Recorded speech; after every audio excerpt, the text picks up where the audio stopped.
तो आज की जो वीडियो है ना, इस वीडियो में हम बात करने वाले हैं जो आपका सब्जेक्ट है यहाँ पे cosmetics and cosmeceuticals M Pharm second semester में, जो कि फार्मास्यूटिक्स स्ट्रीम से है, उसके इंपॉर्टेंट क्वेश्चन।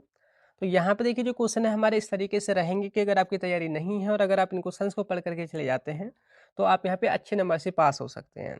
तो यहाँ पे इस सब्जेक्ट में जो भी क्वेश्चंस बनेंगे मैं आपको वो बताने वाला हूँ, कहाँ पे ज़्यादा फोकस करना है ये आपको आइडिया लग जाएगा। ठीक है, तो करते हैं इस वीडियो को स्टार्ट। पर उससे पहले गाइज, मेरा नाम है सहरुद्दीन खान और आप देख रहे हैं अपना यूट्यूब चैनल फार्मेसी वाला। तो सबसे पहले तो हम बात करते हैं कि जो आपका एम फार्म सेकंड सेमेस्टर का जो बैच है फार्मास्यूटिक्स का, वो स्टार्ट हो चुका है फार्मेसी वाला ऐप पर। जो भी मैं आपको यहाँ पे क्वेश्चंस बताने वाला हूँ, इन सभी का जो सॉल्यूशन है आपको वहीं मिल जाएगा। तो आप बैच में ज्वाइन कर सकते हैं। क्या करना है, सिंपली गूगल प्ले स्टोर पर जाना होगा, सर्च करना है फार्मेसी वाला। ऐप को आपने इंस्टॉल कर लेना है एंड लॉगिन और रजिस्टर करने के बाद आपको जो भी सेक्शन नजर आएंगे, तो एम फार्म के सेक्शन पे जाना है। एम फार्म के सेक्शन में अपनी स्ट्रीम फार्मास्यूटिक्स को सेलेक्ट करना है एंड उसके जो सेकंड सेमेस्टर में बैच चल रहा है वहाँ पे जाकर के ज्वाइन कर लेना है। ठीक है, सभी सब्जेक्ट का सॉल्यूशन आपको वहीं मिल जाएगा। तो बात करें तो देखिए यहाँ पे जो क्वेश्चन है वो इस तरीके से हैं, ताकि जो आपका लेंथी सिलेबस है वो कम टाइम में कवर हो जाए। यहाँ पे शॉर्ट एंड लॉन्ग दोनों टाइप के क्वेश्चंस रहेंगे एंड मोस्ट ऑफ द जो क्वेश्चन है वो ना प्रीवियस ईयर क्वेश्चन बेसिस से सेलेक्ट हुए हैं। टोटल जो आपके यहाँ पे 5 यूनिट्स हैं, उनसे 31 क्वेश्चन यहाँ पे सेलेक्ट हुए हैं। ठीक है, तो ये यूनिट वाइज मैं आपको यहाँ पे बताने वाला हूँ। तो बात करें, देखिए सिलेबस ये मेरे सामने है, कॉस्मेटिक्स एंड कॉस्मेस्यूटिकल्स MPH 2040। तो पहली जो यूनिट है वो है कॉस्मेटिक्स रेगुलेटरी। तो पहले क्वेश्चन तो यही बनता है कि भाई ये कॉस्मेटिक्स क्या होते हैं। तो define the term cosmetic as per Indian regulation, ये 2 नंबर में क्वेश्चन आ जाता है कि भाई कॉस्मेटिक क्या होते हैं। ठीक है, दूसरा क्वेश्चन यहाँ पे कि mention the Indian regulatory requirement for labelling cosmetics. Cosmetics को अगर आपने लेवल करना है तो क्या क्या रिक्वायरमेंट रहेगी इंडियन रेगुलेटरी के अकॉर्डिंग, तो वो आपने 2 नंबर में कवर करना है। सिलेबस में आपको यहाँ पे मिल जाएगा, regulatory requirement for labelling of cosmetics. ठीक है, नेक्स्ट क्वेश्चन यहाँ पे कि discuss regulatory provisions related to import of cosmetics in India. India में अगर आपने कॉस्मेटिक्स को इंपोर्ट करना है तो क्या क्या रूल्स आपने फॉलो करने हैं, तो क्वेश्चन 7 नंबर में आता है। तो यहाँ पर देखिए आपको मिलेगा regulatory provisions related to import of cosmetics. ठीक है, तो ये आपने कवर करना है। नेक्स्ट क्वेश्चन जो कि यहाँ पे आ जाता है वो है define miss branded and spurious cosmetics with example, जो कि 2 नंबर में आएगा क्वेश्चन। तो यहाँ पे है miss branded and spurious cosmetics. ठीक है, नेक्स्ट क्वेश्चन जो कि काफ़ी इंपॉर्टेंट है इस यूनिट से, ये वाले क्वेश्चन आपने छोड़ना नहीं है, वो है explain the regulatory provisions relating to the manufacturing of cosmetic. अगर आप कॉस्मेटिक्स को बनाना चाहते हैं इंडिया में, तो क्या क्या रूल्स, क्या क्या प्रोविजंस आपने फॉलो करने होंगे। तो ये 10 नंबर में क्वेश्चन आता है पूरा। तो यहाँ पर देखिए regulatory provisions relating to manufacture of cosmetics. ठीक है, नेक्स्ट क्वेश्चन यहाँ पे write the conditions for obtaining licence for manufacturing of cosmetics. अगर आप इंडिया में कॉस्मेटिक्स बनाना चाहते हैं तो लाइसेंस चाहिए होगा, तो लाइसेंस के लिए क्या क्या यहाँ पे कंडीशन है वो आपने बतानी है। ठीक है, नेक्स्ट है what is loan licence and mention its significance in cosmetic manufacturing. ये लोन लाइसेंस क्या होता है, तो देखिए यहाँ पे है लोन लाइसेंस और उसका क्या सिग्निफिकेंस है। तो टोटल ये क्वेश्चंस बनते हैं यूनिट फर्स्ट से, टोटल 7 क्वेश्चंस हैं। ठीक है, तो इनका सोल्यूशन तो आपको फार्मेसी वाले पे मिल ही जाएगा। इसके बाद देखिए यूनिट सेकंड की स्टार्टिंग होती है, वो है कॉस्मेटिक्स बायोलॉजिकल एस्पेक्ट, कि भाई जो भी कॉस्मेटिक्स हमारे बायोलॉजिकल थिंग पे यूज़ होंगे तो उनमें क्या-क्या दिक्कतें होती हैं, उनका बायोलॉजिकल एस्पेक्ट आपने समझना है। जैसे स्किन पर यूज़ होते हैं या हेयर में या बॉडी के और भी पार्ट्स पर, तो उनसे रिलेटेड आपने यहाँ पे समझना है। तो पहले क्वेश्चन स्किन से ही रिलेटेड रहेगा कि describe the structure and functions of skin in detail and mention its importance in designing skin care formulation. तो यहाँ पे स्किन क्या है, उसके स्ट्रक्चर फंक्शन एचईपी में आप पढ़े होंगे। ठीक है, अब स्किन क्या रोल निभाती है अगर आप स्किन केयर फॉर्मुलेशन बनाते हैं, तो ये क्वेश्चन 7 नंबर में आ रहा है। ठीक है, यहाँ पे पूरा आपका यही सिलेबस में है। ठीक है, नेक्स्ट क्वेश्चन बनता है कि भाई right the causes of dry skin. Skin dry क्यों होती है, उसके कॉजेज आपने बताने हैं, ये 2 नंबर में आ जाता है। नेक्स्ट में कुछ यहाँ पे डेफिनेशन है जो कि कोई एक ही आती है, जैसे कि डिफाइन कीजिए एक्ने क्या है, रिंकल्स क्या है, प्रिकली हीट क्या है, ये स्किन से रिलेटेड प्रॉब्लम है। तो कोई एक की डेफिनेशन आ जाती है 2 नंबर में। तो यहाँ पे है प्रिकली हीट, रिंकल्स, एक्ने या पिगमेंटेशन वगैरह इस तरीके से।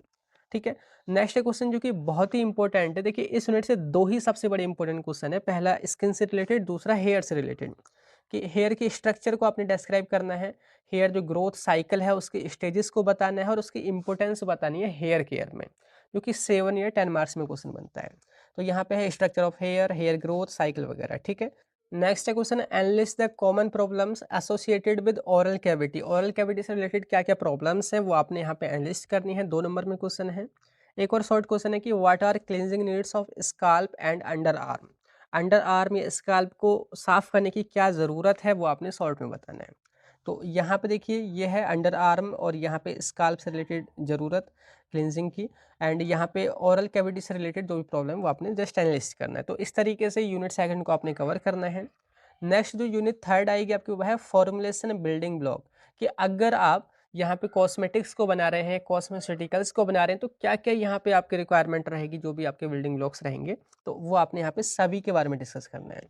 ठीक है, तो यहाँ पे देखिए यूनिट थर्ड में पहले क्वेश्चन है कि classify surfactants with suitable example and discuss their applications in cosmetic formulations. ये क्वेश्चन बहुत ही इंपॉर्टेंट है इस यूनिट से, कि भाई सर्फेक्टेंट क्या होते हैं, क्लासीफाई कीजिए, उनकी एप्लीकेशन आपने बतानी है अच्छे से। ठीक है, 10 नंबर में क्वेश्चन आता है।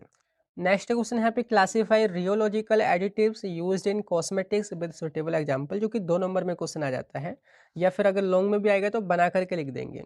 रियोलॉजिकल एडिटिव क्या है, क्लासीफाई कीजिए विद एग्जांपल, जो कि आपके सिलेबस में यहाँ पे दे रखा है।